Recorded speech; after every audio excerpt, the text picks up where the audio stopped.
Oh, yeah, guy, we've got a bit of a problem this week. I don't know if you can see or hear, but Ben's connection is having a little bit of trouble. Like his camera is. Oh, he's trying to speak. Ben, can you hear me? Are you coming through okay? Is everything all right? Alligator. Oh, this is. Hang on, I've got someone on the phone. They're gonna help out. They're gonna sort it out for me. He's a guy called Alan Tracy. He's really good at like fixing like communication stuff. So oh, hello, Alan. Hello, everything all right? Oh, you've located the trouble. Alan! Oh, it's gonna be a cinch. Oh, some of the junction plates on the leads from dish number 7 got corroded. Yeah, okay. Oh, you'll get it fixed in no time at all? Oh, you want me to tell Virgil to make one trip around the island and you'll be ready to pick him up? I don't know what island you're talking about. We're not on an island, but yeah, all right. We'll sort that out. Okay, Alan. Okay, right, great. Alan should have that fixed. Well, any second now, by the sounds of it. Ben, are you coming through? Can you hear me? Okay. Hello. Anyway, Hello? that's a piece of information I don't think anybody's ever said about Thunderbirds before. Totally exclusive reveal here on the Security Hazard Show. Yeah, and basically I can never say that again. So yeah, I'm a little bit embarrassed that I've revealed that on the air today. But it's out there now, so I've said it.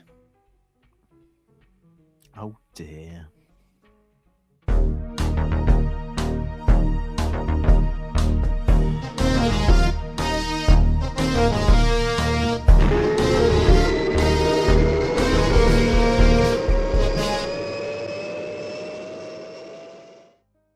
It's the podcast that comes to you live from the swamps of the Ambro River. If you hear a knock at the door, don't forget your alligator tranquilizers. It's the Security Hazard Show.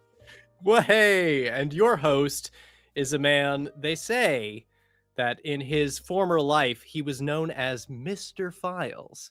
Mr. Files. But today, he's just known as Jack Knoll. Hello, Jack. Hello. That's a scandal that you're putting out there. Well, you know. What did ever happen to Mr. Files? That's a very good question. Maybe we'll answer. Inquiring minds want to know. I don't know. Well, my co-host today, he can often be found swimming in Alan Tracy's bathtub wearing nothing but a pretty pink bow. It's Ben Wolfpage. This also is a scandal, and I deny everything. Yeah. It's a very pretty bow, though. That's true. I mean, what bow? Anyway, today we're talking about a classic episode of Thunderbirds. I'm really excited to talk about this today, Jack, because, you know, as you know, I'm hard pressed to pick a favorite episode of Thunderbirds. It's a difficult question. It's a difficult one. This is one that I put towards the top of the list pretty much every time. It's one of my favorite episodes of all time. Well, I'm delighted to be hearing that. Yeah, same for me. It's a classic. It's a classic. We are, of course, talking about the Thunderbirds episode, Attack of the Alligators. And in order to do that, we are going to head for a special assignment. I have received a report from Spectrum Intelligence. It will mean I have a special assignment for you. Oh, beautiful. But it's a sewer. We'll need a team. I hope you will forgive me.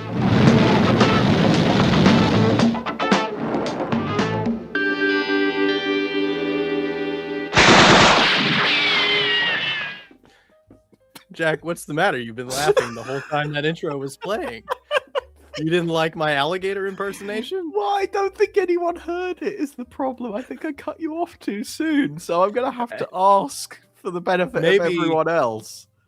Maybe Alan didn't do such a good job fixing that junction plate after all. Right. No. Stay tuned for more alligator impressions throughout the episode. Okay, yeah, we promise there will be more. Plenty more coming. Yes. Right. Attack of the Alligators. I mean, goodness me, where do we begin? I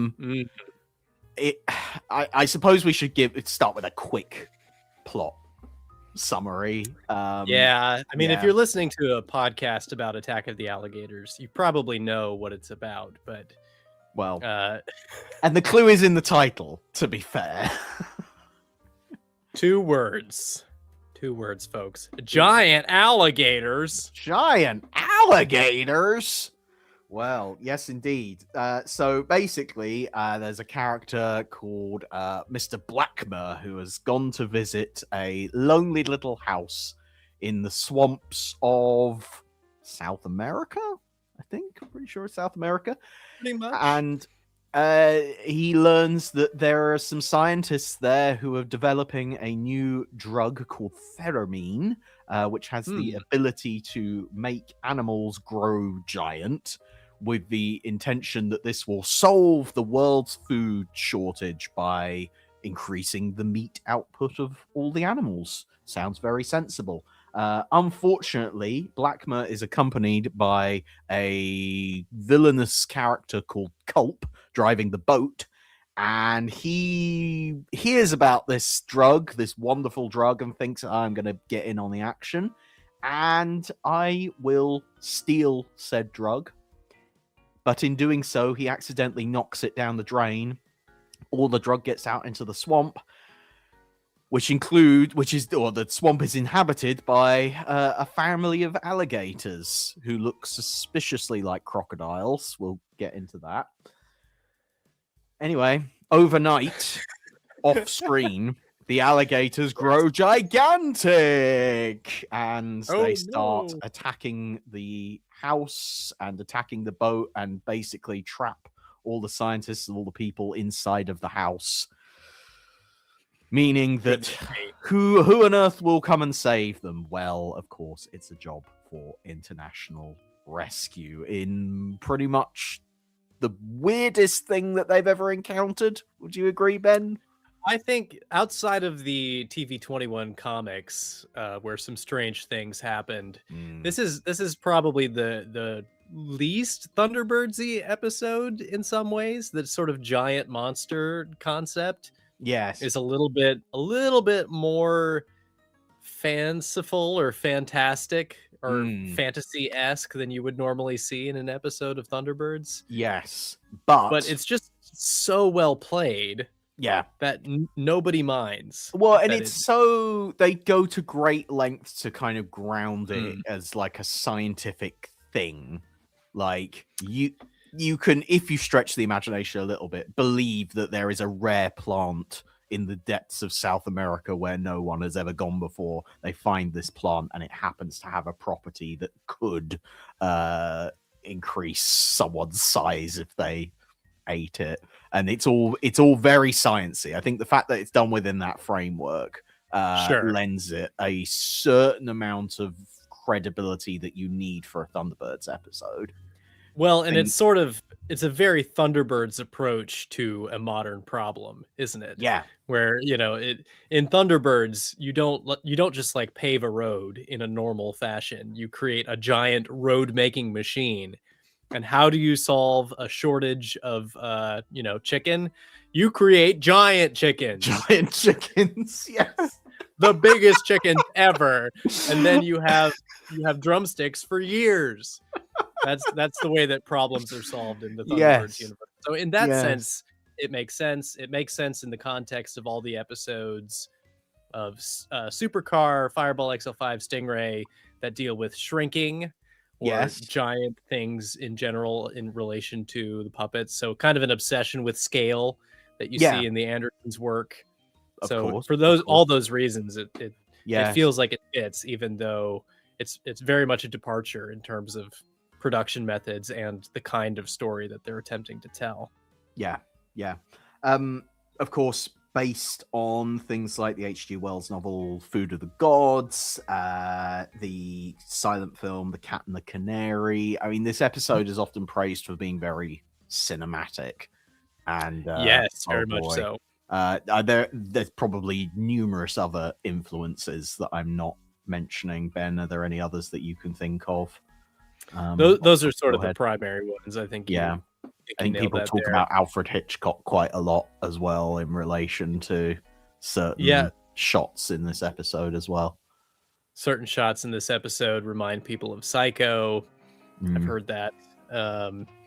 Yeah, just in general, the kind of setup of the gothic atmosphere, the sort of old house, it feels a bit like an American story to me, like a story set on the bayou.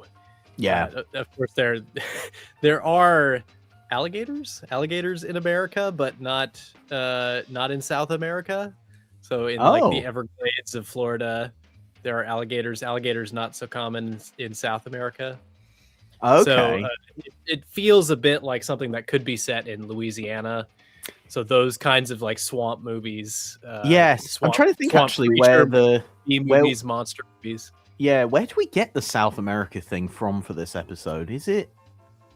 It is in some official publications. It's in official publication. I think it's derived from the fact that when they're talking about the rabbits, they see Dr. Orchard says they are imported from North America, which therefore suggests that they are not in North America at the time.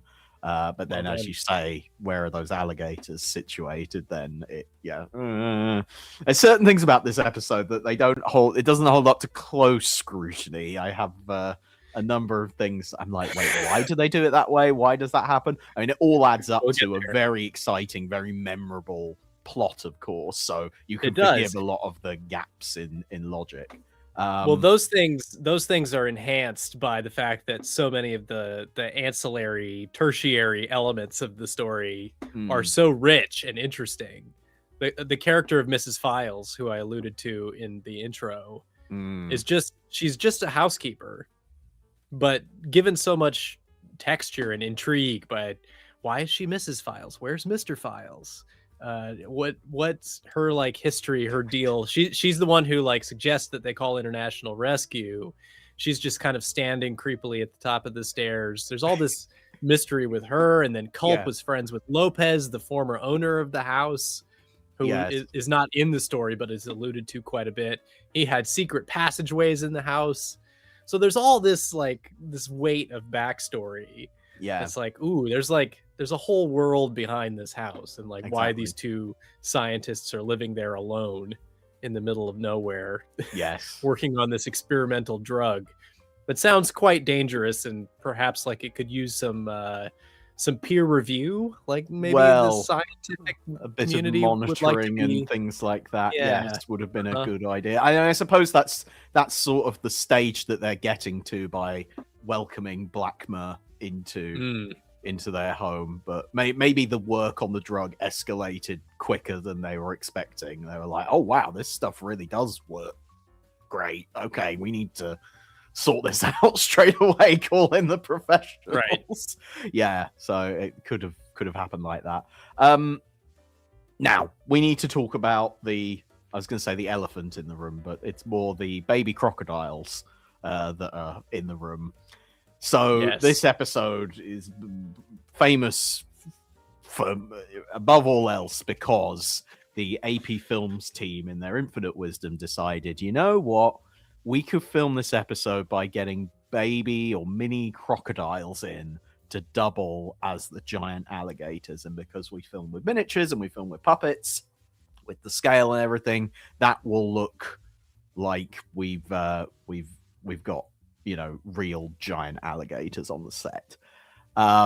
It's infamous because of all the behind the scenes stories about the AP Films team literally getting to grips with these creatures.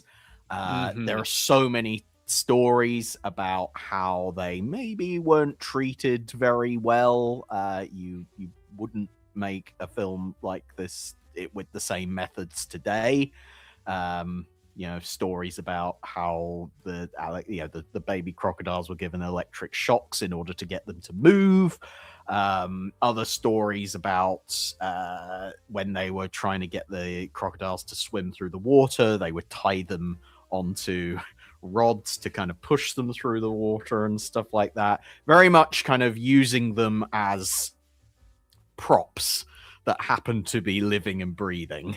And I think that's a bit of a it's very problematic, and I don't mean to deny that. I will say that it seems they made a good faith effort to be humane to these alligators. It's not as if they were, slinging them around across the set with no regard towards their feelings. Right. But yes. this was a time in the 1960s, and just maybe in this particular culture, where people were not as sensitive to the needs of animals as we are today. Yeah. So cultural sensitivities have changed, and ideas about how animals should be treated have changed, I think, for the better. So for the best that we don't do this today. However, I do think there was a good faith effort made, to the point that the famous story, which I'll retell in case anyone doesn't know, that what would you call them? An agent? RSPCA member, a inspector? Representative, yes, an inspector, right, of the RSPCA Animal Welfare Organization was called to the set. Someone reported the practices that were going on. The animal inspector came in and was such a big Thunderbirds fan that they ended up becoming part of the crew and helping deal with the alligators and giving them even more electric shocks than the crew had thought was appropriate. Yes. So if true, that anecdote does imply that the RSPCA representative didn't feel that the animals were being mistreated. I think if they had, it would have overridden their Thunderbirds fandom. Exactly. I would hope. Yes, you would hope so. On the flip side of that argument, Brian Johnson famously said that he did not work on this episode. He refused to participate because of how the animals were treated.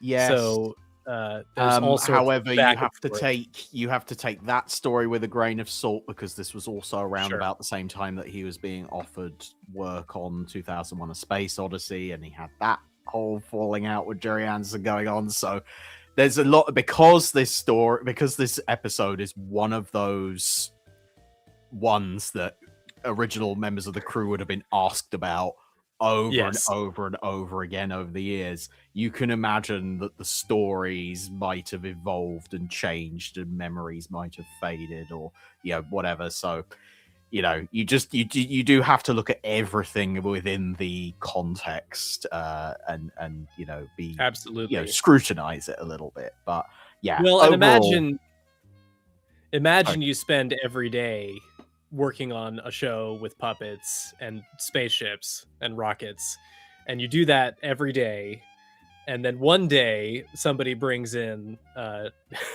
baby alligators. Yes. And over the years, as the years go by, the one that's going to stick out in your memory is the one with the alligators. Exactly. And because of that, because it's different, it sticks out in people's memory, and because of that, urban legends have grown up. There's a great story about still photography session for this episode, publicity photo with Lady Penelope, where an alligator bit off her leg. Yeah. And that's a famous picture you can find all over the internet. Yes. So you don't actually see the you don't see the alligator with the leg in the mouth. So again, it's one of those things that's like, it makes a great story. Did it actually happen? Well, I certainly hope so. It sounds fun. The idea that the photo was taken and then the next second the leg came off. It's a lovely idea. It's worth pointing out that in terms of what we actually see in the episode, there's very, very little of the crocodile, the little crocodiles on the puppet stages, because obviously the whole point was, well, when the alligators get giant, they're much, much, much bigger than the puppets. So apart from at the very beginning, you see the crocodiles at normal size, in inverted commas, in the same shots as the puppets. But most of the shots with the animals would have been the responsibility of the special effects department. And we know much to Derek Bedding's chagrin. Yes. Exactly. But it's worth pointing out that this episode was written by Alan Patillo, who of course had famously been a director on Super Mario Nation Productions for a long time, transitioned into the role of script editor during Thunderbirds. So although he wrote this episode, it was directed by David Lane, who was relative newcomer. will go on to direct the 2 Thunderbirds feature films shortly after this one. So we're dealing with, top talent, top experience kind of talent working at the studios on this sort of production. We're looking at the very end of series 1 of Thunderbirds, where the production schedule at this point was in complete disarray, as we understand it, because of course they were also extending earlier episodes of the first series, as well as filming new hour-long episodes. And Can't imagine the chaos. The broadcast dates were getting closer and closer to the. I think at this point, while they were filming, something like Attack of the Alligators, the TV, episodes of the TV series would have been going out at the same time, which usually didn't happen at AP Film Century 21. There was usually a situation where they would be filming the next series by the time the last one was going out.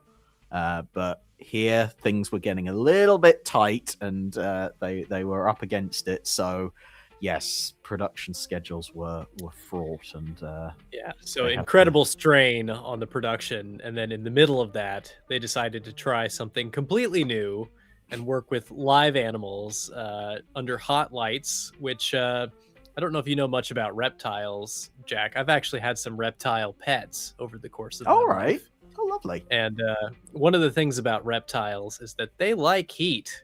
Yeah. They like to sit in the heat and just soak up the rays, the UV light, and just really enjoy that heat. So it can mean that they're, of course they're awake, not like they would be if they were cold, but they tend to get a little bit comfortable, right? Which Derek Meddings learned early on. So lots of chaos. Doesn't make for great cinema. Watching an alligator sleep. There are certain shots where you can see particularly at the beginning, there's a shot where you see this alligator sort of moving backwards and forwards, and you think that's not a normal movement for a creature like that to be making. So you can sense that maybe, I think a lot of the, they used all sorts of methods to try and achieve of the shots that are in here. They did all sorts of stuff, but a lot of the time you can sense that there's someone just out of shot, maybe holding on to the creature's tail just to get a little bit of movement out of it. They do all sorts of interest. Someone made a comment earlier wondering about there's a particular shot about when the alligators flip over, when the tranquilizer darts get fired at them and they flip over and groan. A lot of those shots were achieved by reversing the footage. So they would start with the creature on its back, and that would, the creature would naturally then want to flip back onto its feet. You reverse the footage, and it makes it look like the thing is turning over. So all sorts of kind of clever ideas to try and achieve the action that the script required. Never flip an alligator onto its back. It's not healthy. It makes it difficult for them to breathe. Other things about that, they used a miniature alligator, which we saw go up for auction a couple years ago. You could find pictures of that on the internet. They also used. So when you say a miniature, you mean a static, a model, not a sculpted alligator miniature, which is extraordinary. Also, it's really difficult to tell. Where that so if you don't know, it's the shot when you see the alligators swimming underwater. That is a model, which astounded me when I wrote my review of Attack of the Alligators years ago on the Security Hazard blog. I was like, I don't know how they managed to do that shot of an alligator swimming through the water, because famously at AB Films in Century 21, when they did underwater filming, they would have the fish tank in front of the camera, but then behind that would be the dry set. So I was like, well, have they suspended a live alligator on wires behind or have they actually put it in the aquarium to try and get it to swim? But there's no way this tank would be big enough to do that. Anyway, we now know years later that it was a very accurate model that they were using in order to achieve that swimming shot. It's extraordinary. I don't know, but if I had to take a guess, I would say that model was probably built by Roger Dickon, who Okay. later designed some incredible creature effects for the movies, dinosaur films of the 70s, and Ah. most famously of all, Alien.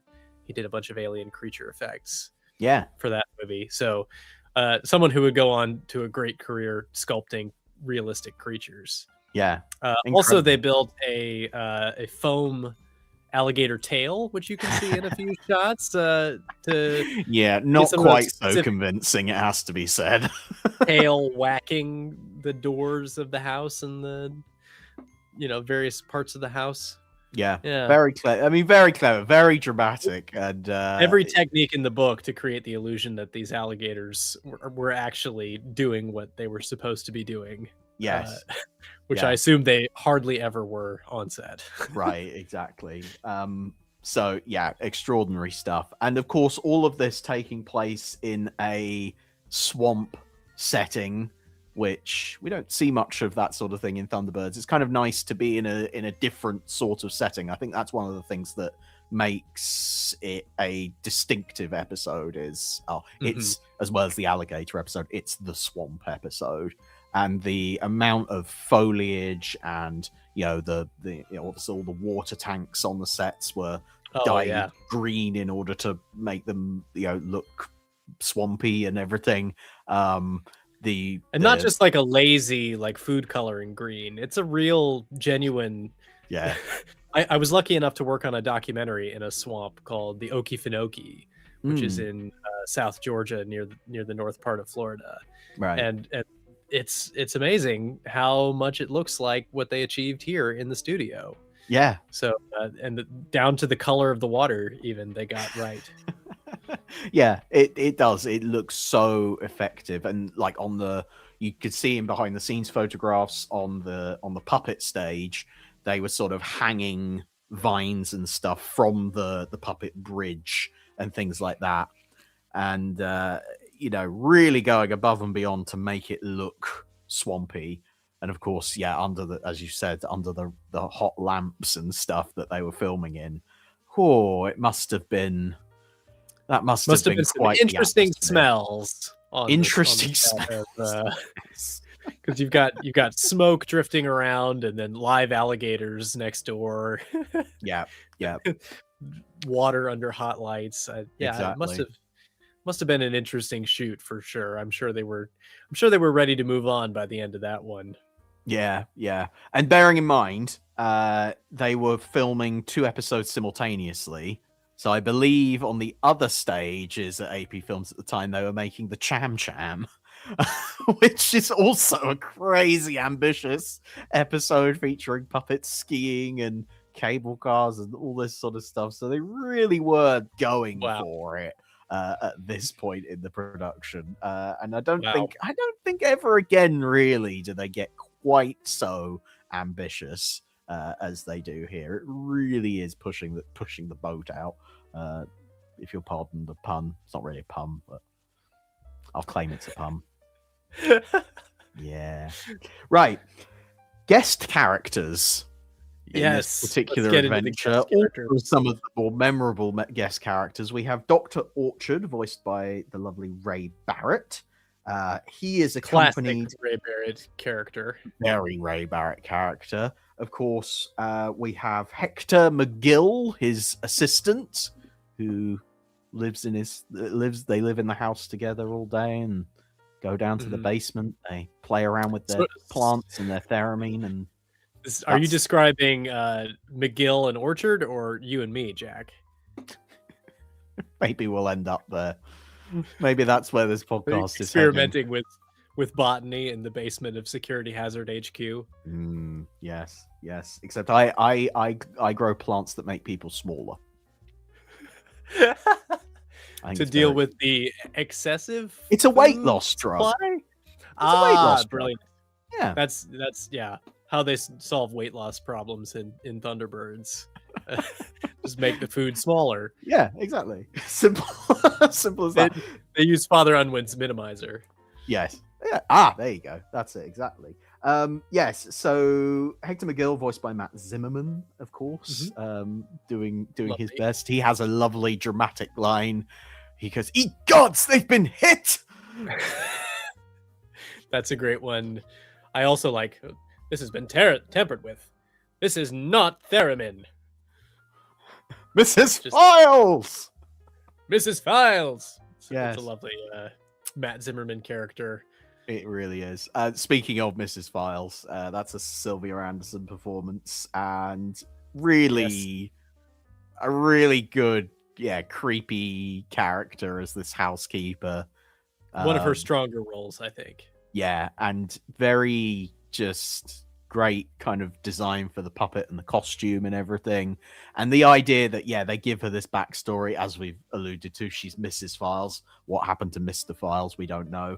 And she used to work for the previous owner of the house, Mr. Lopez, who it's never alluded to exactly what he did, but we're imagining some nefarious deeds were going on at that house in the past, based on the association with Culp, who is the boat driver, takes people up and down the river, and David Graham brings that character to life absolutely superbly. His best voices as well. I was talking to Jack before the show about how Culp is sort of a caricature of like the sort of swarthy mustache twirling villain, but he's also very grounded in a way that makes him quite menacing and scary. I was quite frightened of Culp, and the ways that they do visual storytelling in this episode that make him even more sinister, where he'll give us walk those out of examples. frame.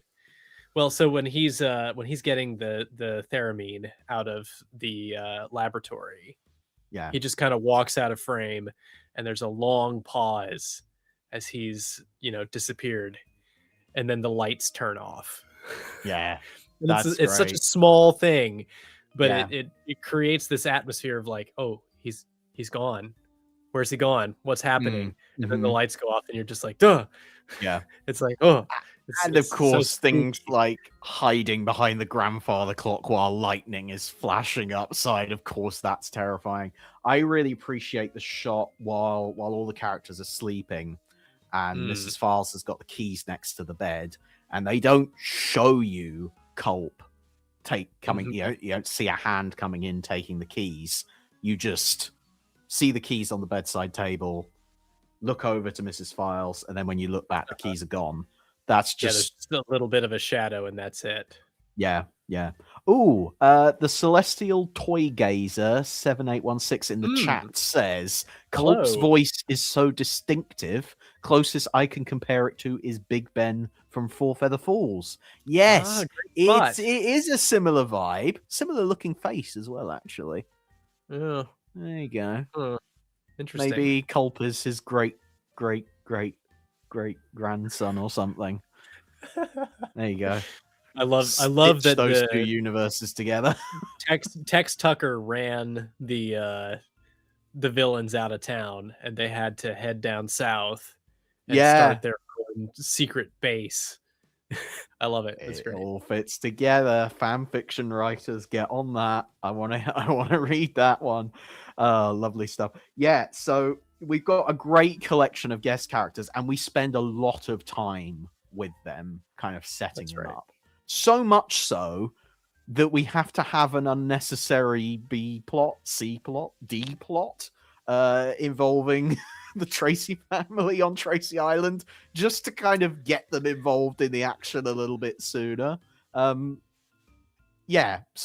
we alluded to it at the very beginning of the show. We have a sequence where, for whatever reason, communications between Tracy Island and Thunderbird 5 have been cut off, and Alan Tracy has been assigned to go and fix it. He climbs up to the top of the communication mast on the other side of the island, or rather he's dropped off by Virgil in Thunderbird 2, and he goes and fixes it, and communications with Thunderbird 5 are restored, and it doesn't really have any bearing on the rest of the story.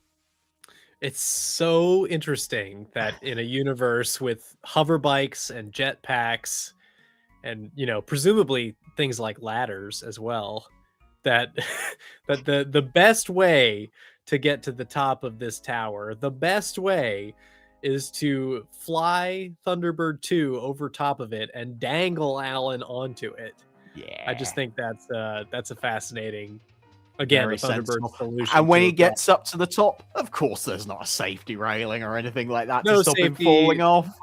Nothing to click into, no Yep. like tether, nothing. Just he's just Yeah. up there freestyling, living his life, and replacing, corroded cables, I Yeah. guess. Very important stuff. But I mean, it's nice because it's a nice kind of slice of life thing. It's always It nice is. to have extra time with the Tracy family, just kind of hanging about, doing routine maintenance and stuff. Seeing a little bit more of Tracy Island. That's always That's nice it. to see. That but made it feel it's- like a real world to me when I was a yeah. kid.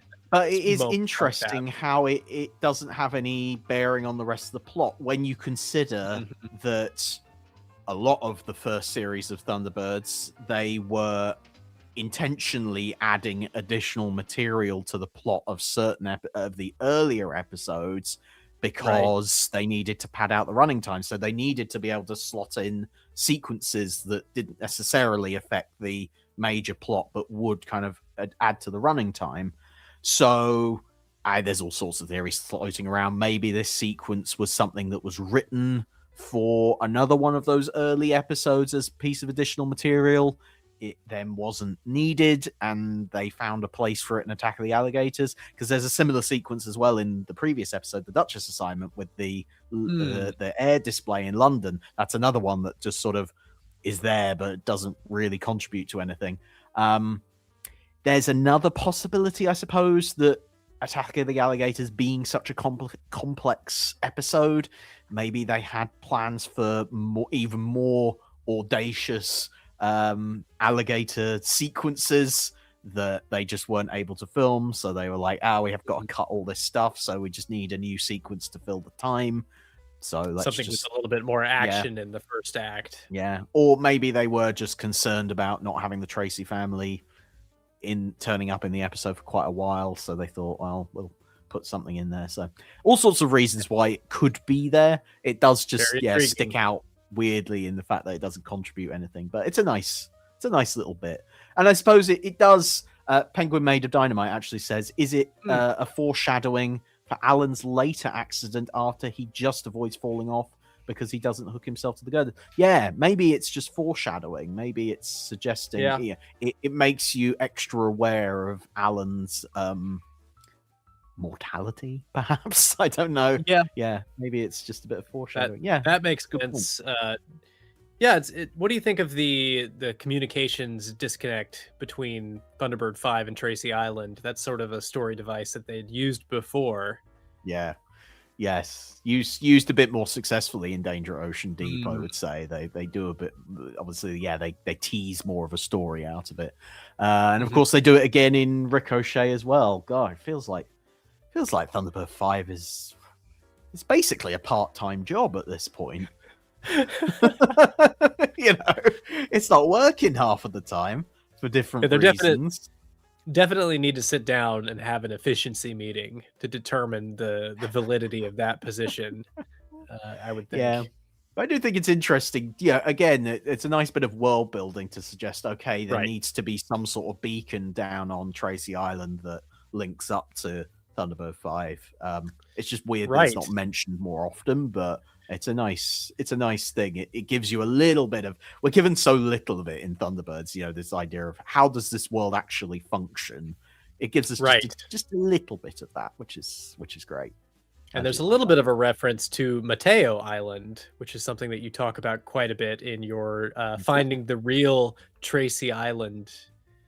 Well, in some of the I don't think it's in the script itself, but in some of the expanded universe material, it's suggested that this island where the antenna is on Mateo Island. Right. So, yeah. If you want to know more about that, I don't believe that. Skeptical Jack is. I'm skeptical about on that. Tracy Island. I do. I think it's somewhere on the other side of Tracy Island. I think because I don't see why you would need to, but well, I just don't. Let's put it this way: I don't think when Attack of the Alligators was written or filmed, I don't think Mateo Island had been invented yet. So therefore, yeah, it just doesn't. Even if you retroactively try and plug it in, it just doesn't work for me personally. Of course, if people want to try and expand the universe, they're very welcome to do that. I don't mind. If you want to take a deep dive into that, check out Jack's video about finding the real Tracy Island. Yeah, right here on this YouTube channel. There you go. Yes, thank you very much. Right, so I've completely derailed the whole. You really have. So, one of the things before we get to giant alligators, we first have to deal with giant rabbits, because you see, our scientists have been testing the theramine drug on cute bunny rabbits that they have imported from North America. And because why wouldn't you? Why wouldn't you?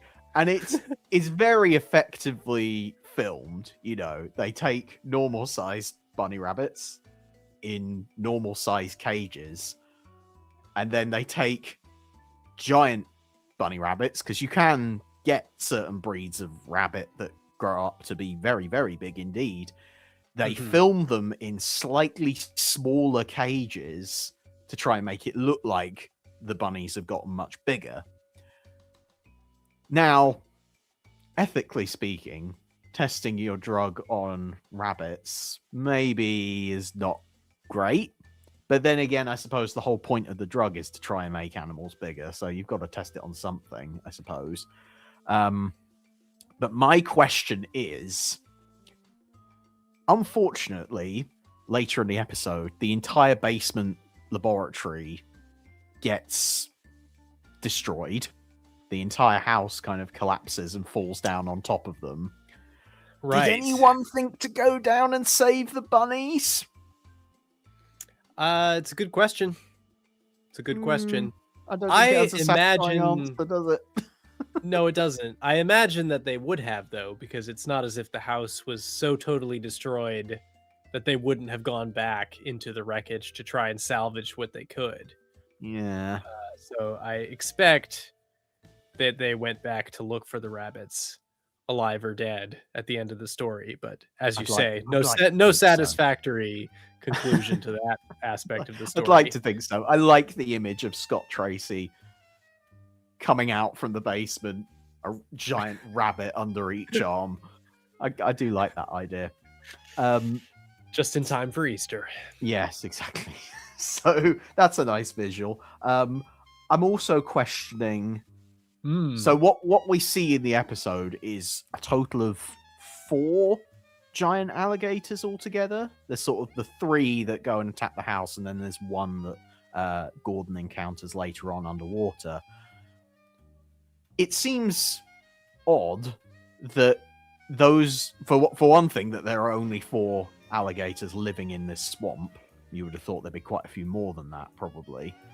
But also that we don't see any other giant animals get, blown up to size. Right. Because you see the drug, the theramine, go into, just infiltrates the water of the swamp. So you would infer from that. You can see fish swimming around in the theramine of course you do. In the episode. So why don't the fish get giant? It's a good question. Yeah, no giant fish. They don't cause problems. Now, maybe there's something about this drug that doesn't work with a fish's biology. Maybe that's it. Yes, limitations on it. Yeah, only affects mammals and reptiles, perhaps. The other aspect of it is how does it spread? How much of it did they drink or inhale or get in their system? How far down the river did it get? Because it gets out down into the river. So a lot of things that diffuse does it have to be? How much water gets mixed into it before it's safe? How many parts per million of theramine do you need in order to get the effect that you want when you're trying to make a giant alligator? These are all very important questions, Ben. You should have been there working with the scientists asking those questions, before they went. And I love the top security measure that they keep for storing the theramine is putting it in a cupboard. Well, when you live in a house, that's surrounded by alligators, in a forgotten backwater of nowhere, security is not normally a major issue, but they should have been a little bit more secure about it given their tense relationship with Culp, I think. Yes. Culp and right Mrs. Files, we don't know for sure that she's trustworthy either. I mean, they don't seem to quite completely trust her at certain points in the story. They seem a little suspicious of her. So, should have been a little bit more careful with those keys. Putting it in a cupboard. Not very sensible. Not very sensible at all. So that's an interesting question that comes up about, other giant animals that we might have seen. That could have been interesting. And then that also leads me to another big question is, after the giant alligators have been tranquilized, what happens to them next? An amazing question. What happens after the episode is over? Do the effects of the theramine wear off over time, or are these animals, the rabbits, the alligators, permanently enlarged? Oh, I would have thought so. In my head, they stay big because what use would they be otherwise? If you're growing them for the purposes of meat, then you would want them to stay large. Otherwise, people would get, imagine getting your steak on your dinner plate and it's, fills the whole plate when you're in the kitchen and you take it through to the dining room and suddenly it's shrunk down. Yeah, that would be quite disappointing. Air out of it. Yeah, so I'm guessing that those alligators stay big and they have to find a new home for them. Presumably. But how? Well, did they put them on an island somewhere, perhaps? This is like the setup for this is all assuming Jurassic Park style franchise about an island of giant alligators. Left behind by international rescue in the year 2065, these alligators have lived here for the entire time. And now they are finally reproducing an entire species of giant alligator. I could see Ned Cook doing a whole 60-minute style expose. Oh yes. On the after effects, the aftershocks of the alligator incident. And Ned Cook being Ned Cook, he'd be doing a Lady Penelope and sticking his leg in their mouths and getting his leg chewed off by an alligator and going, "Stay on the air, folks. We're got an exclusive. I'm actually being eaten by one of the giant alligators right now." And that's how Ned Cook meets his sticky end. Poor Joe, the cameraman, is sitting there behind his enormous camera, just slowly backing smoking away. a cigarette, just stressing his mind out. It's a beautiful image. Yes. No. I mean, I'm going to assume that the alligators maybe didn't make it out of the swamp. I can't. When it's all tied up. The episode is tied up very loosely at the end by Jeff saying, well, the drug is going to be placed under international control. And we go, Yay. Oh, good. That's all good. What happens to the giant alligators? Well, the authorities dealt with them, Well, it's interesting because in this episode, they talk about shooting missiles at the alligators, doing different things to kill the alligators. Yes. But then when push comes to shove, they sort of go out of their way to say, oh, we're shooting them with tranquilizers, with the exception of the alligator that attacks Culp at the end. I think they do fire a missile at that one. Yes. Because that's a life and death sort of situation. I think so. Yeah. Somewhat more understandable. Right. Right. But otherwise, they go out of their way to say tranquilizers. Yes, so they do. They do. It's sort of strongly implied that these alligators aren't killed, but then as you say, what becomes of them? What else are you is going to do with them? Yeah. not addressed. Yeah, it's a bit mysterious, but interesting. Right for more stories to be told, as you say. Yes. Lovely stuff.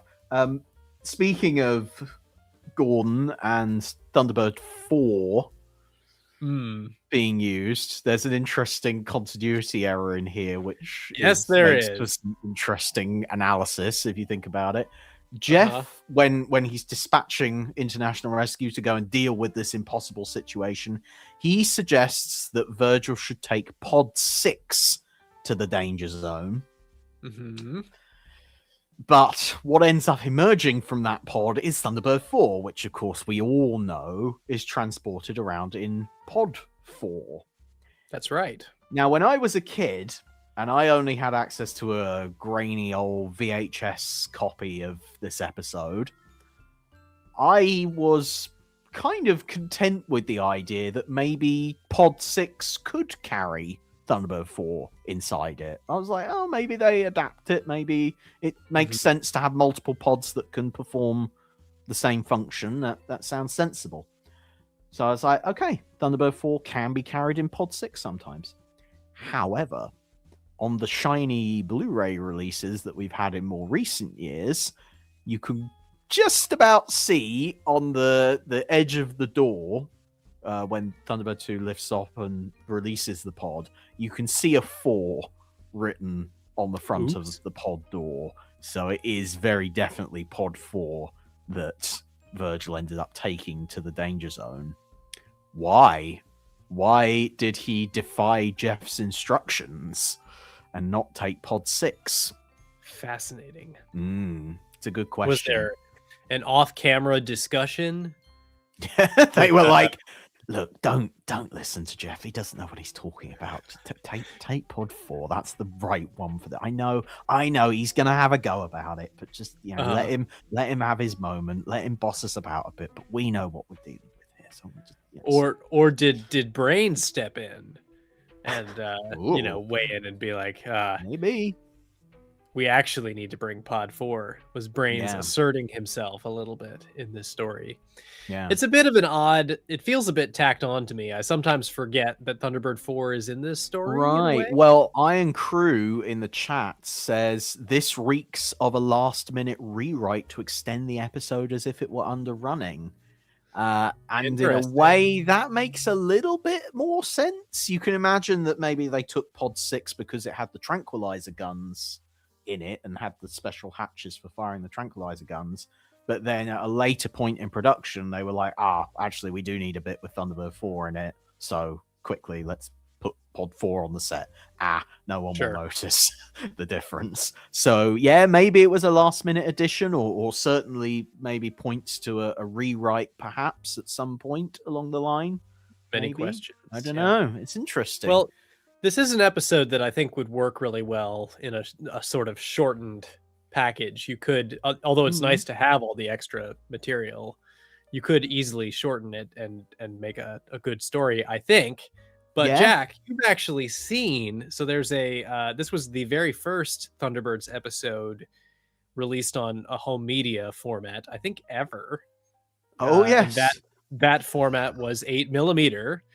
And you have that 8mm film sitting right there in front of you. I do. You've actually projected it and watched it. Yes, a few years ago, I did have a look at this thing. It's very long. Woo. Look at that. Yes, I can see. What can I see on this this piece of film? That's just the opening titles. Yes, I think so. They basically, it's mute. There's no sound. It's black and white, and it's about I think like 3 or 4 minutes of basically highlights from the episode that cut it down to something vaguely resembling a story. Yes, it's maybe not the optimal viewing experience, but it does have some nice artwork on the cover there. See a couple of alligators and an explosion outside the house. Oh yeah, Scott fires a missile directly at one of the alligators. How dare he? How dare he? But also, how dare the special effects department let off a pyrotechnic charge right in the face of one of those alligators? That extremely rude. That's a bit, well, rude is one word for it, certainly, yes. Yeah, I actually would go the other way and say, yes, it does cut down quite well because you do have some sort of key action sequences that make a good story. But I actually think this episode will be ripe for a full sort of 90-minute feature film I agree with runtime. that. Because I do agree as with we've said, there are so many sort of plot holes, like what happens to the alligators afterwards, and things like that. And more of that backstory about Lopez and Culp and Mrs. Files would be interesting as well. So I think you easily could bulk this episode out to 90 minutes if you wanted to. Definitely. But maybe 50 minutes is the kind of sweet spot for it as well. Yeah, it's an interesting one. That's Very for sure. intriguing. Yeah. When we were talking about the guest cast earlier, I think that was around when I derailed you. Did we talk about Blackmer and John Tate's wonderful performance as that character? Yeah, let's talk a bit about John Tate. He's an interesting one. I love when John Tate turns up in a Thunderbirds episode. He just has that great gravitas to his voice that just makes it feel a little bit more like vintage Hollywood type action. Yes. He has I know that what you mean. voice that feels like it could have been in The Treasure of the Sierra Madre. You know what I mean? Mm-hmm. Or like one of those like classic old-timey Humphrey Bogart, John Wayne type movies. He just has that charisma, I guess. Exactly. So just to give you an idea of some of the other characters he voices in the series, he obviously voices Blackmer in Attack of the Alligators, Maxie, the talent agent in the Cham Cham, he voices as well. Solonaut Camp in Sunprobe, pretty sure he revoiced that one. So it's interesting with John Tate because all the episodes that he contributes to as a voice artist, they all come sort of later in series 1, except for Sunprobe. Sunprobe is right at the beginning. So it's like, well, how does that work? And you think, okay, maybe Camp was either revoiced or possibly even a late addition to the script. Camp may not have been in Sunprobe at all. Right. But anyway, that's Sunprobe. That's another episode. That's a can of worms. But anyway, it's John Tate's presence in that episode is kind of odd because he's very definitely a feature of sort of later series 1 episodes. And as Iron Crew points out, he was the father of Nick Tate from Space 1999, played Alan Carter. But yes, True. I like Blackmer in this episode. He is the voice. Well, he's not the voice of reason. He's the voice of the everyman who just gets stuck in this situation. He's like, God, I hate being in this place. God, this swamp is awful.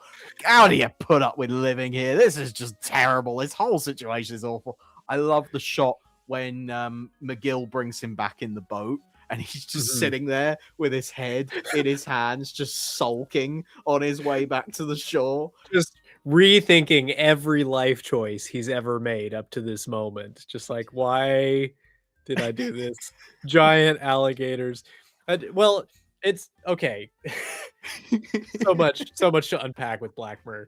Yes. The fact that he hates this swamp with every fiber of his being is just a delightful character trait. Yes, it's great. I have to know, what was the pitch to get him into a boat with, this sort of extremely sketchy, angry-looking man, go down a river infested with crocodiles, and then go to a house alone with a storm coming in on the horizon. He can tell there's a storm coming. And spend the night, investigating this potential scientific discovery. How did these two scientists, presumably underfunded, like all scientists are, convince this businessman to do this? I need to know what his motivation is. Capitalism is the word. I mean, there's that lovely bit when Dr. Orchard, after he's kind of finished his pitch, he goes to Blackmer and he says, "Does it have commercial possibilities, would you say?" And Blackman's immediately like, "Oh, absolutely. But up gonna until make that so point, much money. You won't believe how much money we're gonna make off of these giant rabbits." until until he lights up his like cigar and like turns into Lou Grade. He basically is very dismissive of what they're doing. Yes. He's like, yeah. get to the point, hurry up. You know, what are you talking about? No one cares about rabbits. What are you doing? You know, it's just You like, mean we're gonna start eating this? No, not quite, Mr. Blackmore. I love also the that. seething frustration of Dr. Yeah. Orchard, like, oh god, having to explain all this to this idiot. It's great. It's great. Yeah. But yeah, there's definitely room for more backstory there. I feel like maybe Mrs. Files had a hand in it. Maybe she wrote him a letter saying like, you know, I'm pregnant, come quick. Something of that nature to draw him out there. And then he gets out there, discovers that it was all a ruse just to get him to look at these rabbits. And he looks at the rabbits and lo and behold, there's actually a money-making opportunity there after all. Yeah. Who knows? Just to get slightly serious for the moment, the whole food shortage thing, Yes, I think is really interesting because it actually kind of in the 60s there was a little bit of kind of a conversation going on about the world heading for food shortage and things like that. It was a topic of the time and certainly was covered in lots of other science fiction writing that was going on at the time. So it is kind of interesting that Thunderbirds decided to tackle this in what, you know, the Thunderbirds' vision of the future is usually very utopian and positive. It's like, well, everything's going to be great. We're going to all have robots in our homes and we're going to be flying up to the sun every other week and all this stuff. You know, it's all very exciting and positive. But yeah, there's a little bit of doom and gloom about this.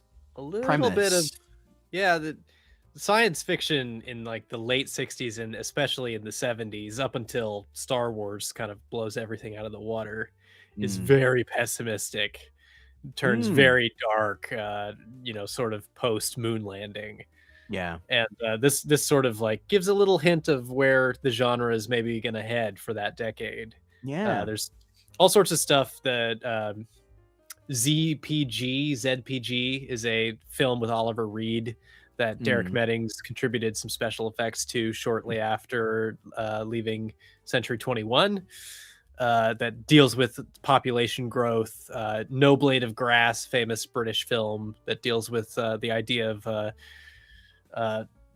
the population of Earth being wiped out by famine and disease and things like that. So that stuff was sort of brewing under the surface of the 60s optimism of the time, and kind of sneaks its way into the most optimistic TV show of them all. Which is fascinating. And as you say, they've discovered it. I was just going to say they've discovered a miracle plant that will solve everything, and it'll be as simple as that. So that's it. Solved. Sorted. Yeah. No need to worry about what you feed giant chickens or how you care for them. How you deal with the infrastructure of giant chickens. I was going to say, like, all the barns would have to be 3 times the size. Everything would have to be bigger. The environmental impact of having giant, cows produce a lot of methane, which leads to climate change. Yeah. Imagine if the cows were like 10 times as big. The methane would be like, the farts of the cows would spread across the land and we'd be doomed. Yeah. Absolutely doomed, Jack. What are we going to do about the giant cow farts? Don't think about that. Just build another nuclear power plant. Don't think about it. right next to the giant. Right next to the cows. I'm sure there won't be a problem with that. The Hood comes along. Excellent. I knew they would put the cows there. Perfection. Well, we know that the Hood doesn't like his animals so much after he had that falling out with the mouse. No. Yeah. He's but not a giant mouse. A giant mouse? You fit a bigger camera inside. Yeah. Think about that. Yeah. Anyway. I do find it funny. Another kind of inconsistency about this episode, which does maybe point to later rewrites, is Brains. In one of Brains' few contributions to this episode, Brains doesn't have very much to say actually about the whole issue, which is interesting. But one of the things that Brains does say is, "Oh, it's going to be kind of swampy terrain in the rescue zone. It's going to be difficult to kind of tackle that." Cut to Thunderbird 1 makes a landing quite easily in the swamp. Thunderbird 2 also successfully makes a landing in the swamp. Yeah. It makes you wonder whether maybe, again, the idea maybe was that Thunderbird 2 wasn't going to make a landing in the swamp until later on they realized the script kind of required it. I just think that's another one of those interesting kind of disconnects that happens. It's like, why did you talk about the terrain being difficult when it doesn't seem to be a problem? Yeah, that would have been a great sequence, is something like Thunderbird 2 or Thunderbird 1 getting it, a landing leg stuck in the swamp or something. Stuck in the swamp or some sort of quicksand. Yeah. Oh, quicksand. Yep. Thunderbird 2 having to pull Thunderbird 1 out of quicksand would be a great sequence. Something that you could put in like a feature-length version of this story if you had the time. Yeah. Yeah. It's just, as I say, interesting that it's brought up as a problem and then never really addressed again. Yes. Another kind of plot hole I want to try and figure out. And when I say plot hole, I'm not talking about these as if it's a criticism of the episode. It's still a perfectly enjoyable episode. I'm just thinking about ways of like, how would you expand it or what could you do differently?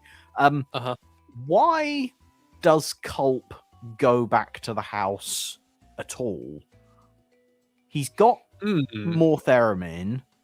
He doesn't seem too keen on letting anyone else have it. Why didn't he just escape? I think that I've always assumed he was on the run from the alligators and went to the house to try and get safe. He would have been gotten by them later if he stuck it. But then he had to go out. He was going to have to leave the house at some point. Yeah. But I suppose he wanted International Rescue's kind of protection. Right. But then he doesn't really insist on having that protection. No. Well, he doesn't get it, does he? Not really. So he meets a sticky end instead. Yeah, it's a strange thing. Yeah. The only other thing I thought of was maybe the only way out when what we see is that he gets submerged in the swamp. Maybe the only escape route he had was to go up the secret passageway. Yeah, go through the underwater waterway. I love that sequence when the bookcase starts shaking. And all our characters are thinking, right, this is it. The alligators have got in the house. Right. And I'm there which going, they do. What? There's one shot where you see an alligator walking into the house. And when I was a kid, I was like, they're in the house. Like it's game over. But it's a whacking great hole in the wall and stuff like that. Yeah. Yeah. But then they just kind of carry on as if that didn't happen. Yeah. Which I think is a classic Thunderbirds approach to continuity of just like, well, we have this cool shot of the alligator walking into the house. We'll just use it. It looks great, but it doesn't really make sense in the context. But it's it looks cool and it adds a bit of just gloss over it. As a kid, you can go, maybe somehow there is an alligator behind that bookcase. I mean, it's the stuff of nightmares. That's obviously. True. If you're a kid watching at home and you look at your bookcase and you go, maybe there's an alligator behind there. That's kind of that's nightmarish. I mean, this is a scary episode. There's lots of there's lots of haunting stuff. The image that certainly haunts me, and we should probably talk a bit more about this, is Alan's attempt to. I have questions. I love this sequence, but I have questions about it as well. All right. So one of the alligators goes back to that. They've drawn some of the alligators away and tranquilized them successfully. But one of them escapes and goes back towards the house. And they're like, well, we can't fire a tranquilizer dart so close to people in the house, which doesn't make a lot of sense considering Scott had previously fired a missile from his hoverbike at the front door of the house and blown half of it up. So there's that question. There's also the fact that just earlier they had used Thunderbird 2 quite successfully to, used its thrusters to lure the alligators away from the house. That's right. So you therefore go, well, why don't you just do that again? Because that worked so well the first time. Just do it again. But no, so that we can have a bit of tension. Alan being Alan. It's such an Alan moment. That's what's great about it, is in his foolhardy way, he thinks, I can single-handedly save the day by getting on my hover bike and luring the alligator away from the house. I think I said in my review, turns himself into a flying pie shop, essentially. Come and eat me, come and eat me. I'm delicious. This is an interesting thing about reptiles, too. I think you would have to get quite close to, sort of incur the wrath of an alligator. Unless it was desperately hungry, which maybe that's a side effect of the theramine. They're really hungry because... I'd always assume that. I was like, well, if you make your alligator bigger... Yeah, actually, here's a question for you. If they're trying to solve food shortage by making all the animals bigger, doesn't that mean that those animals are also going to need to eat more food? So you therefore have to... If you have giant chickens, you've got to feed them giant corn, Jack. Yeah. You gotta use...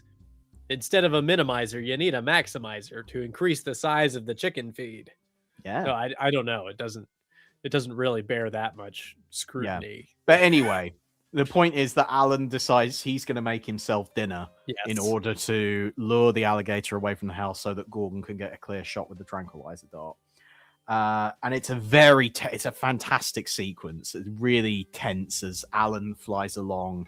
And this lovely, cute little alligator starts marching after him, and I love the way the camera tracks him through the swamp as he's walking along, and you have the sound effects of dum dum dum. It's just great. It's very evocative, and that moment when Alan suddenly crashes his hover bike, it's not. There's no kind of lead up to that. You don't get a sting of music beforehand saying, oh, something bad's about to happen. He just suddenly crashes. It suddenly all goes wrong. And you get Gordon's reaction with the frowning head. That works really well. Mm-hmm. It all just happens really quickly. But you do have that horrific image of Alan lying there unconscious with blood dripping down his face. It's great. Alligator looming over him. It's amazing. Stuff of nightmares. That was one of those things as a kid. I remember that was quite scary. Yeah. This I've talked before in our Space 1999 discourse. Yes. About how that show was a gateway drug for me to get interested in horror. Yes. As a genre and scary movies kind of in general. And this is sort of that for Thunderbirds, where they really lean hard into the techniques of making a scarier kind of story, a gothic horror tale of giant alligators, sort of a B monster movie kind of premise, and treat it completely seriously and use all of the techniques that you would use to create that kind of a sequence if you were dealing with human actors. And it really enhances the performance of the puppeteers. It creates the illusion that the alligators are giving a performance. It's the technique on display in that sequence. Tracking the alligator, keeping it in focus. Yeah. Focus isn't something you think about a lot if you don't work in the technical side of filmmaking. But even today, focus is a challenge for technically for filmmakers to manage focus and depth of field and all of that kind of stuff, and dealing with miniatures adds an extra layer of complexity, and then adding movement adds another layer of complexity, and then an animal that you don't know if it's going to stay on its mark or not, and clearly he's not being pulled along or pushed along. He's walking on a path that they've given him. Really tricky sequence of shots, really well executed. And you do see some shots of the animals that don't quite work, like they are out of focus, and you can tell the camera operator just missed the shot because the thing moved too quickly or moved too slowly or whatever. So you do get a little bit, but that adds a certain that adds danger to watching the show in a way. You sort of feel like you're right there. Makes it feel like a nature documentary almost. Yeah, and if it was too perfect, it would lose its kind of cinema verite, reality documentary kind of flavor. Yeah, which there's I think an immersive quality to it that's it's great. I love it. Yeah.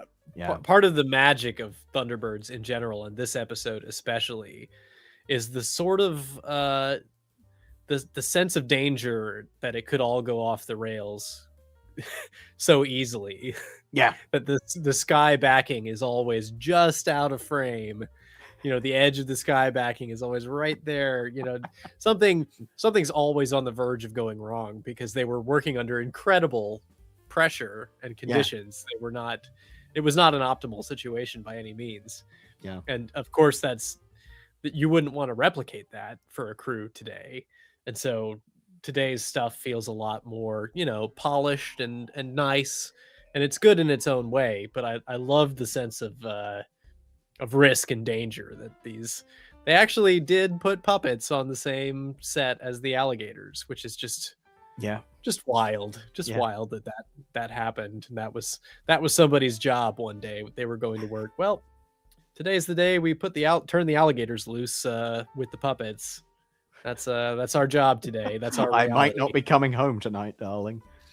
Can you imagine that because also the AP Films team, famously work very long hours. Can you imagine that?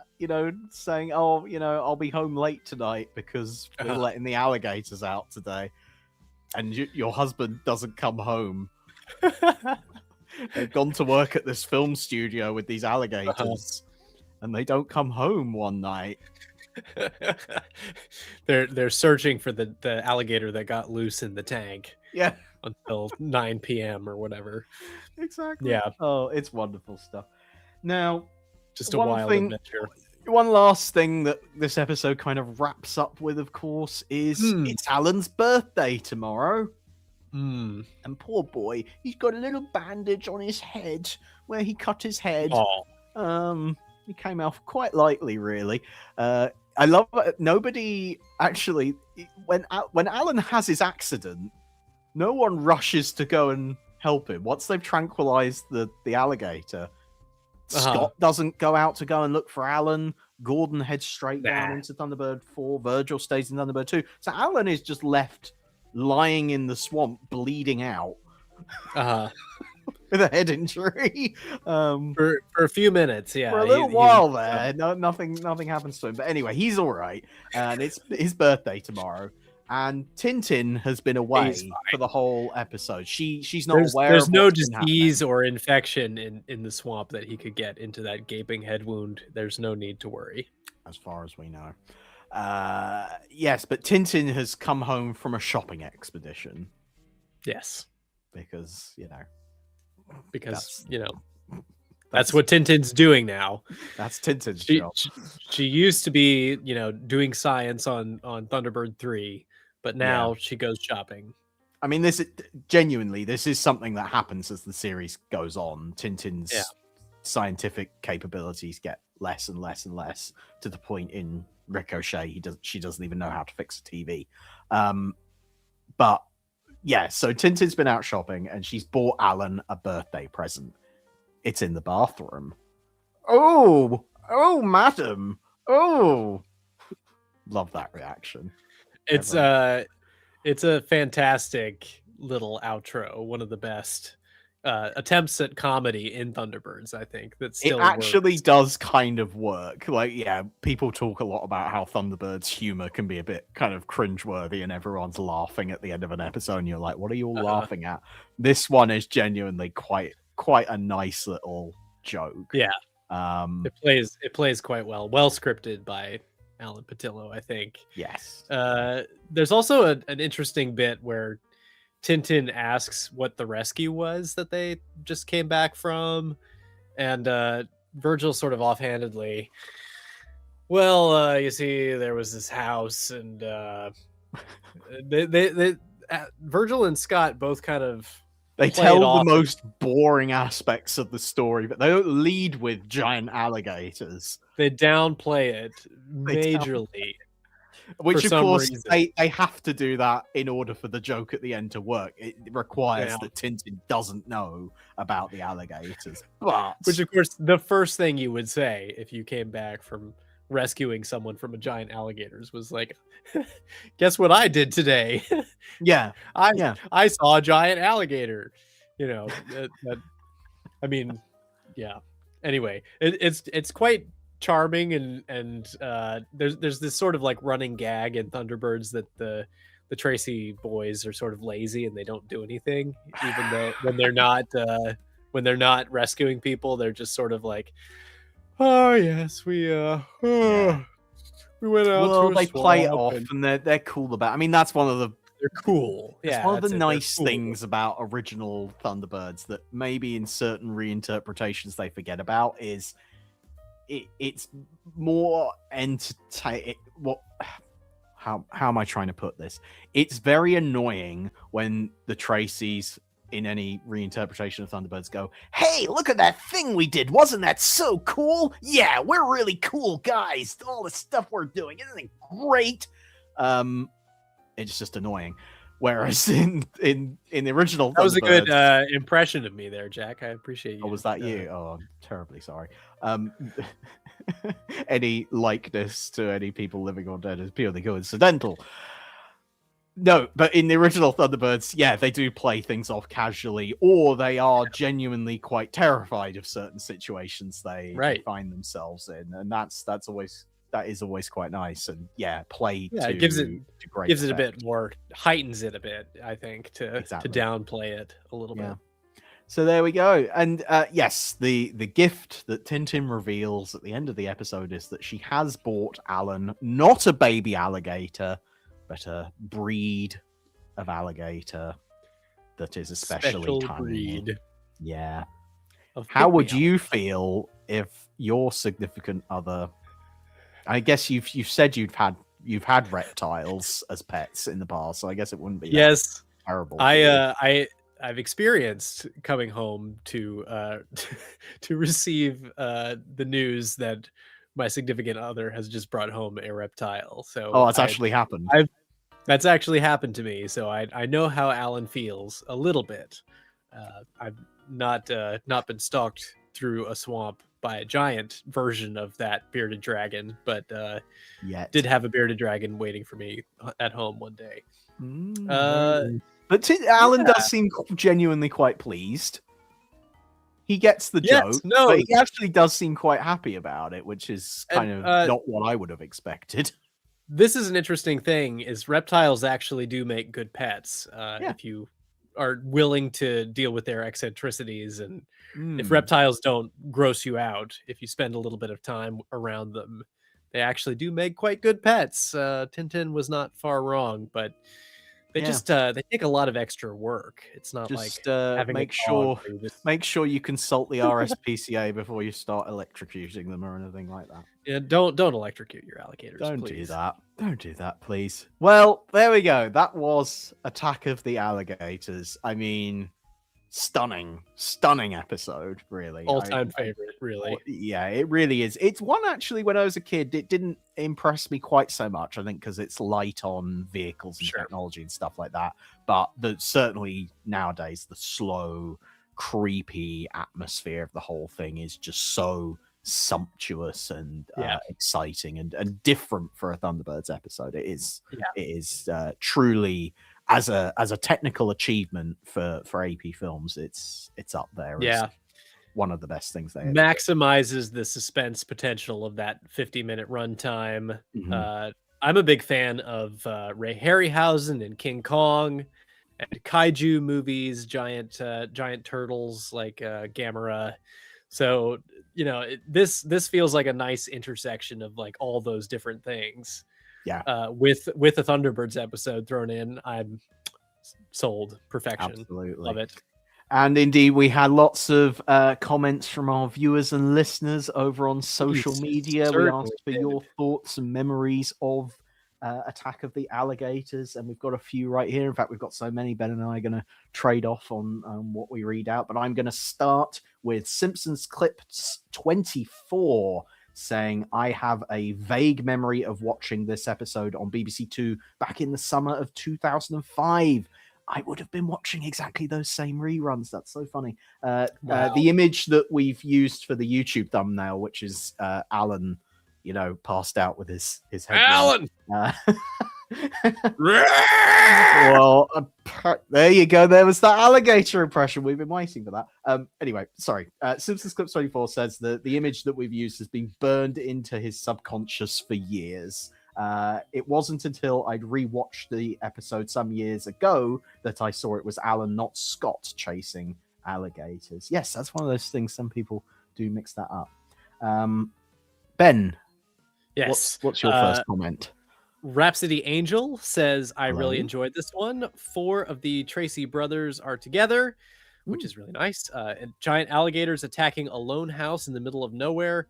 You have to wonder why they didn't store the formula in a flask with a stopper and why security arrangements were so lax. Still, that's how disasters happen on Thunderbirds, and I wouldn't want it any other way. Exactly. That's a good point. It wasn't a very secure means of storage. Didn't just even pouring have it a sort of lock on the into a- cupboard, like just an extra key, just something. Yeah. Just putting it in a glass. But yeah, good point about this having 4 of the 5 Tracy brothers all out on an assignment. That gives it a certain special something, and they all basically have something to do.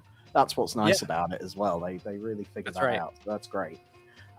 Bucket Master Beatty on Blue Sky says the gothic vibes of the river station feel like a much needed breath of air for the set design, which had become stale over the course of the series. Overall, exceptional episode, and one that always manages to grip me on a rewatch. Just don't let us make a habit of reusing this plot line.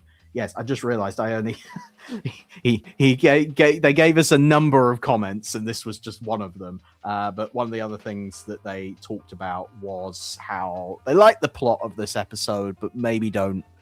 It's good that it's kind of a one-off thing for Thunderbirds. They don't stray into the fantastical too. Right. So, yeah, I think they could have easily overdone it. So I think the restraint that they use is well advised. Exactly. It is. Next comment, Ben. Philip Cully says, it's great fun, scientifically ludicrous, but giant alligators is worth it. Nice to see Scott get involved in the action a bit. It's also an episode about Tracy brother disobedience. Alan goes hunting alligators, which of course goes wrong. That shot of Alan with blood on his face genuinely freaked me out. Me too. Yeah. But Virgil also disobeys Jeff by taking pod 4. And while the radio transmitter interlude adds nothing, I love the transition from the thunderstorm to Thunderbird 2 taking off. Yes, that's a great That's really nice. Yeah. thing to point out there. The sort of sound matching cue there between the thunder and the takeoff is a really great transition point. Yeah. Yeah, I hadn't thought about the possibility that Virgil might be disobeying Jeff by taking Thunderbird 4. Well, like I said, I was like, don't listen to Jeff. I know what I need to be doing. It's fine. But yeah, there you go. Penguin Made of Dynamite says the episode is a family-friendly sci-fi horror experience that nails being a mini movie in spades. I always remember the scene of Mrs. Files standing at the top of the stairs, lit in such a spectacularly spooky way as the narrative tries to trick you into thinking she could be one of the villains. It was just perfectly handled cinematography. Exactly, John Reed. I also remember being freaked out as a kid by Alan's accident, though found the part leading up to it gave me secondhand embarrassment with the weird here boy routine with the alligator. Really, the whole situation could have been avoided if Gordon had just got up to stop him leaving Thunderbird 2. All that being said, Attack of the Alligators is a fantastic episode, start to finish. It ranks in my top 5 favorite Thunderbirds episodes. Excellent. Quite right too. Lovely stuff. Richard Ingram says, I thought it was the best one. They build up the story by getting to know the characters and what they're doing. As soon as international rescue are called, it's action all the way. And that's true. It's a nice bit of pacing where there's lots of build up, and then the action, once it gets going, moves along at a fair clip. Yeah, Certainly does. Certainly does. Nick James Thorne says one of the best Thunderbirds episodes, beyond doubt. The filming, the stories you hear behind the scenes, Culp's character is just brilliant. The level of drama is good, and they very wisely didn't overload it with comedy. I was wondering recently, though, if this could have worked out with the creepy Mrs. Files being Culp's accomplice, and or if this episode was actually a dream one. Cut ending as well, even if some of the Tracy brothers have minds that work overtime. Interesting. Could this have been a dream episode? I'm glad it wasn't. It could have easily been a dream episode, but I'm very glad that it was I for real. Definitely a fan of doing this as a non-dream episode, but that is a good point. I think also that it works well to have Mrs. Files as a red herring sort of character, where she seems evil but then turns out not to be. I think that's a nice touch. Yeah, good question. I wonder if it had gone the other way, what might have been. Yeah. Mark Perkins says this has to be the pinnacle of achievement for Super Marionation. Wow. To create a gothic horror story such as this by just using puppets and models was and still is a remarkable achievement. The swamp set is nothing short of perfect, sometimes shrouded in mist, at other times drenched in a tropical storm. For once, the characters have been created with well thought out backstories. David Lane's directing is filled with tension and action. Who can forget Mrs. Files, framed by lightning, standing at the top of the staircase in a shot worthy of Alfred Hitchcock. Alan Patillo's story successfully takes inspiration from countless horror stories set in remote houses and strange locations. Did I mention the hover bikes? We've hardly talked about the hover bikes. Any story featuring them is a favorite with me. If I had to pick a desert island, I know this episode would be there with me. Lovely. So thank you, Mark. Obviously, he didn't like this episode at all, so sorry. We'll pick one you like next time. Yeah, it's a consistent theme. No one's that keen on this episode, really. No, we're kidding. Carl Sylvester says, a great episode. I can remember taping this episode from BBC Two during the 2000 run. The sight of the alligators demolishing the house certainly sticks in the memory. I believe this episode features the most Tracy brothers out on a rescue. Scott, Virgil Allen, and Gordon all participated. It's also one of several episodes featuring John Tate in an uncredited guest role. In this case, it's the voice of Blackmer. A bit of trivia about this episode. During the 2000 run on BBC Two, it was shown as episode 11 instead of Brink of Disaster, which was postponed in the wake of the Hatfield rail crash, which had occurred a few weeks earlier. They did the same thing with Perils of Penelope as well, because that's also a train-based episode. Replace that with Path of Destruction. Looking back, it's strange to see this episode shown early in the run, as it clearly has the look of a late Series 1 episode. I wonder if it was David Lane's work on this episode that got him the job of director on the 2 Thunderbirds feature films, as this episode has a very cinematic direction to it. It does. Quite possibly. Yes. Let's see. Who else have we not read out? Oh, I think there's one more comment from Andrew Clements. Don't know who he is. Never heard of him. Yeah, strange fellow. He says, "Hi, Jake and Brian. I've just got back from a lovely alligator steak at Sancho's restaurant in darkest Peru. It was lovely, and to think that all that giant alligator meat is just there for the taking, really making my mouth water." What was the question? Oh, I'm also quite fond of the Dorchester assessment. Well, thank you for that. Anderson Clements, was that his name? Not even. I think having him on the podcast last week has done something to his brain. Yeah, well, being on this podcast does things to people's brains. Oh no! Sorry, what? Are you about to grow 10 times in size? We better wrap up the show before you have an incident, Ben. Quick. Thank you all very much for tuning into this week's Security Hazard Show celebrating Attack of the Alligators. It's been wonderful to have you all along, everyone in the live chat and all your social media comments. We really do appreciate it. We broadcast this show live every single Wednesday, 6 p.m. UK time. Head to youtube.com/JackNoll and subscribe if you're not already, so that you can catch the show as soon as it is available every week. You can also catch lots of other Anderson-related videos on there as well. As Ben mentioned, I did a video all about finding the real-life Tracy Island, as well as lots of other fun things on there, so do check that out. If you listen to us on audio platforms like Spotify and Apple Podcasts, that type of thing, it would be great if you could give us a rating and a review. That helps more people to find our strange little show. It gives us an injection of theramine, if you will, helps us to grow bigger. Yes. And if you want to give us a hyper injection of theramine, Ben, where can people go to really get us big and fatted up and ready to go on the meat market? If you want to dump a whole beaker's worth into our swamp, then you can do that on patreon.com/securityhazard.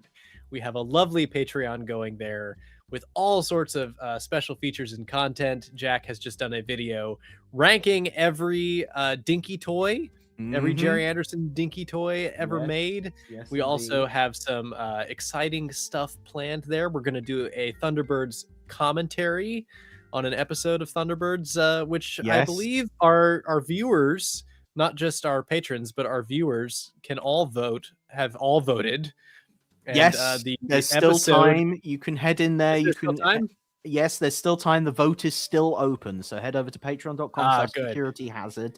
And that's open to everyone, whether you're that's open to everyone. I think you just have to put your email address in and just sign up for a free account on Patreon. But everyone can vote. So get your votes in, and that will be available later as a commentary to our lovely supporters that will be on there. So yes, there's still time to choose, so head on over patreon.com/securityhazard. We very much appreciate everyone getting involved over there. Everything else is on securityhazard.net. That's your one-stop shop for videos and blog posts, and every episode of the podcast has its own dedicated page with pictures and sometimes videos. A few people were asking last week about when we looked at the 2011 Thunderbirds production Bible that never got made, where they could get a closer look at some of those images. The whole Bible is up there on the Security Hazard blog. Just go and look for that episode of the podcast on there, and you can look through and read through that whole Bible. It's all up on there, very graciously donated by that Andrew Clements guy who... Anderson Clementine? Anderson Clementine. Yeah, he's a weirdo. But anyway, it's all on there. So Straightline? Yeah. Securityhazard.net. That's where you want to go. That's also where you'll find links to all my social media, our Facebook page, Instagram, Blue Sky, all of that stuff. It's all linked on the Security Hazard blog. So head over there. That's right.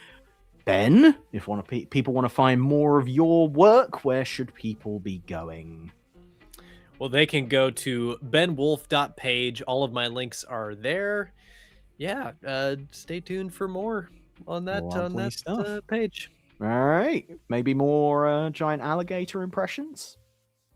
That's what people really. That's what people want, really. That is what people want. I've just found this liquid here. It looks a bit green. I'm just gonna give it a try and see. Ooh, it's a bit peaty. We'll keep going with it. You know, the flavor might notes improve. of seaweed. Well, they do say it's full of weed. Yeah.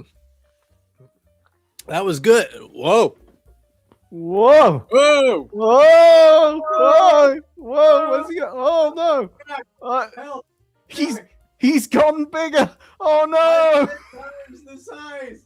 I'll see you next week. Maybe.